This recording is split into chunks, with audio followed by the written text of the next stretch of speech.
Welcome to the Vibrant Soulful Wellness Podcast, a space for simple ideas, practical strategies, and meaningful practices to support more vibrant, soulful living at work and in life.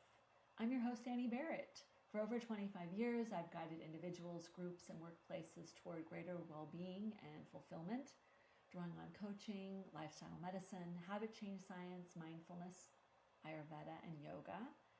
Each episode here offers grounded, accessible reflections for you, tools that you can actually use without adding more to your already full life. And I'm really glad you're here. In this episode, I want to talk about habits. Frankly, I find that a lot of advice on habits tells us to focus on discipline. You just got to be disciplined. You need to have willpower. You need to have consistency. Be disciplined, stick to it, do it every day, stay motivated no matter what, stick to your plan. But today I kind of want to offer a different framework. I ask myself and you, what if habits are less about discipline and more about alignment?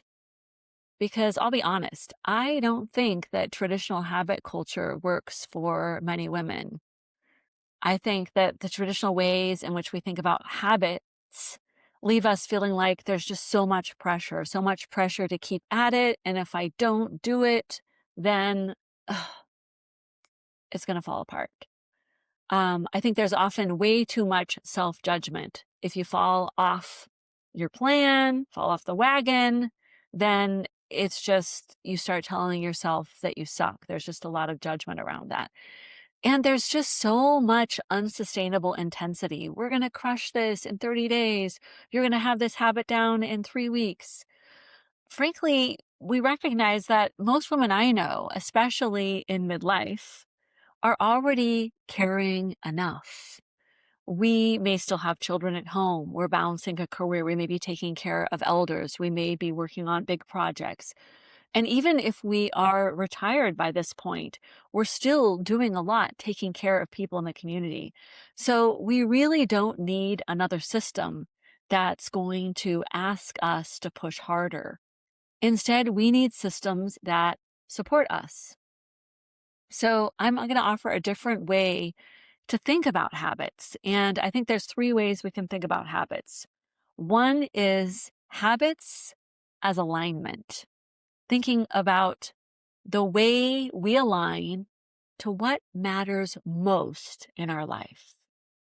Our own vitality, our own heartfelt projects, our relationships, our community, our health.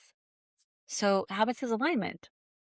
Also, habits is expression, recognizing that really what I do every day is an expression of who I am. My daily choices reflect who I am. So who am I?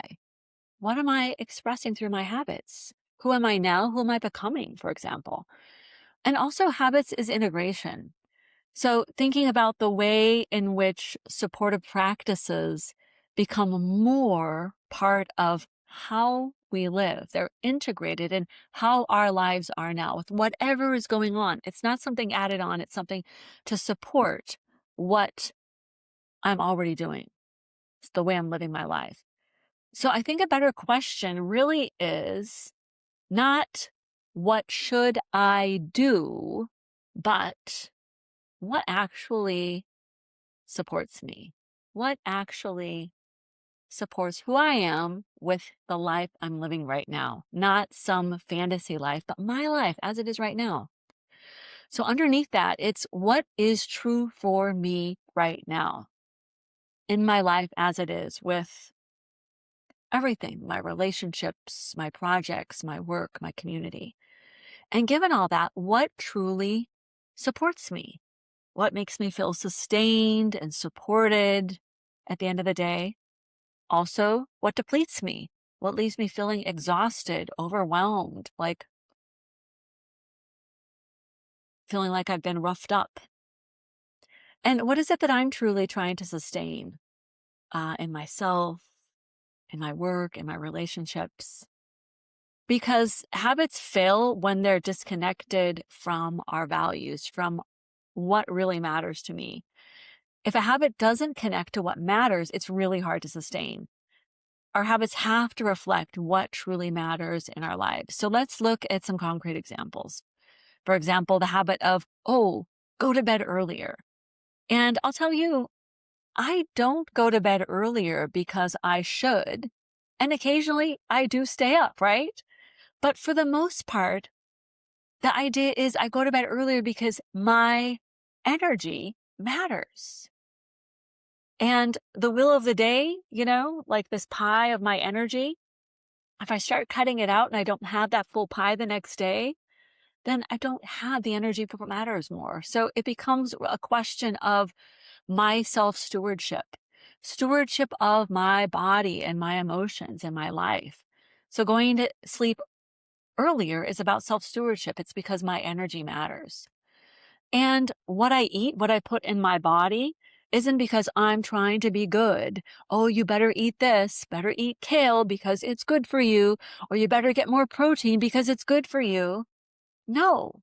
If you start the day with a nutrient-dense breakfast, it's not because you're trying to be good. You do it because your steadiness matters, because you want to feel steady throughout your day. You want to have a feeling of groundedness and vitality. You want to have focus for what's important. You're not doing it to be good. You're doing it because you want to be steady and you want to be focused on the things that you're going to be doing. So ultimately, it's your nourishment that matters, not about being good. And we don't move our body and go to the gym or do exercise because we want to control it. That's something that we inherited from what I like to call the bikini industrial complex. This big concept of what women should look like and act like that we inherited, and it's outdated and we need to update the system. We don't need to control our bodies. We move our bodies because it feels good to move our bodies. We want to feel alive, and our vitality matters. We want to feel vitality. We want to feel vibrant. Not because we're controlling our bodies. That's not why we move. We move because we want to feel alive and because our vitality matters. And we take breaks in the day, not because we have to, but because we want to. The feeling of stepping away from the computer and looking out the window at the blue sky and the green leaves, this gives us peace. This nourishes our nervous system. So we take breaks because we want to be able to sustain our work. Our attention matters. Our attention is precious. We take a break because our nervous system is so much better when we take a break. And we create some boundaries with things like our phone because for that same thing, our attention matters.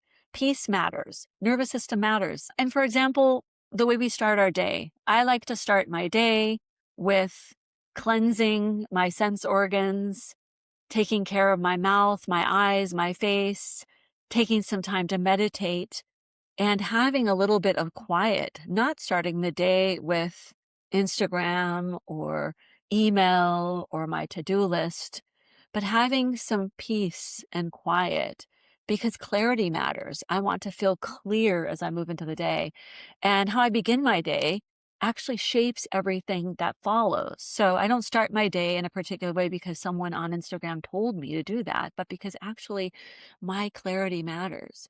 And the more I go around the sun on this planet, the more I recognize that I really want to take care of myself. Again, I'm going to come back to this idea of self-stewardship. So I've given some examples, but another personal example for me right now is I'm writing a book. And this writing is a habit of alignment. I'm writing because the ideas, like what I'm talking to you right now, this matters deeply to me. My ideas matter. The book matters. It matters because it's a way of making sense of who I am and my purpose in this life. So ultimately, having a writing schedule matters, not as discipline, but as devotion. devotion to the ideas I want to take forth, but also devotion to the life force energy that's in me that wants to create something in this life. Another example in my personal life is strength training, which if you've been following me, I said, yes, you can see my weights in here. I'm starting to lift weights. This is happening because I'm in a conversation with my older self, the Annie that I'm going to be in 10, 20, even 30 years. And this Annie, who's a little older, is saying to the Annie who's 55 right now, hey, let's focus on strength, and you want to feel vital and capable. So when I strength train, I'm investing in my future self. And that is a deep value. It's not just, oh, you have to go to the gym because everyone says so. It's like, no, I want to be strong and I want to be vital in my later years. So really all of this, I feel like echoes something that I practice in yoga, that if you practice yoga with me, that we move from what supports us. We work with the body, and it's not from what depletes us, but actually working with the body, not against us, moving with support. So this is true in life also. Habits should support life, not drain life. So this framework is that we're not talking about discipline in the classic sense of discipline. Instead, I offer you this framework of self-stewardship. How are you being a steward for your body, for your mind, for your beautiful creativity and ideas? How are you being a steward for your nervous system and your emotions? How are you caring for this precious life? How are you tending your body, your mind, your energy? This isn't about control. It's about nourishment. It's not about pressure. It's about support. And when you take a break, it's not about laziness. It's about giving yourself time to restore. And this isn't selfishness. Instead, I like to think of it as self-authorship. So the big picture is, this is not about crushing goals. At 55, I'm not here to crush goals. I am here to keep going day by day, playing the long game, doing my work in a sustainable way. And I bet you want that too. I bet you want to live in a way that supports who you are today and who you are becoming, that you want to pay attention to what your nervous system needs, to the patterns that you're reinforcing with the things that you do every day, and to really consider the kind of life that you're building for yourself. Does this life feel supportive? So I leave you with this. Instead of asking, oh, what habits should I be building? Try asking, what would support me now? What matters most? What matters most in the way I'm living my life today? What habit would help me live in greater alignment with what matters most? The project I'm working on, the creative work I'm doing, the work in the community that I love, the people that I love, right? The nature that supports me. Because sustainable habits don't come from pressure. They come from alignment with who you are becoming. So that is our episode for today. I hope that you got something useful from this. Thanks for listening to the Vibrant Soulful Wellness Podcast. If you enjoyed this episode, subscribe wherever you listen, Spotify, Apple Podcasts, Amazon Music, YouTube. To stay connected, you can visit vibrantsoulful.com, where you can join my weekly newsletter. You can find links to these episodes and explore additional resources to support your well-being. And I thank you for being here, and I'll see you next time.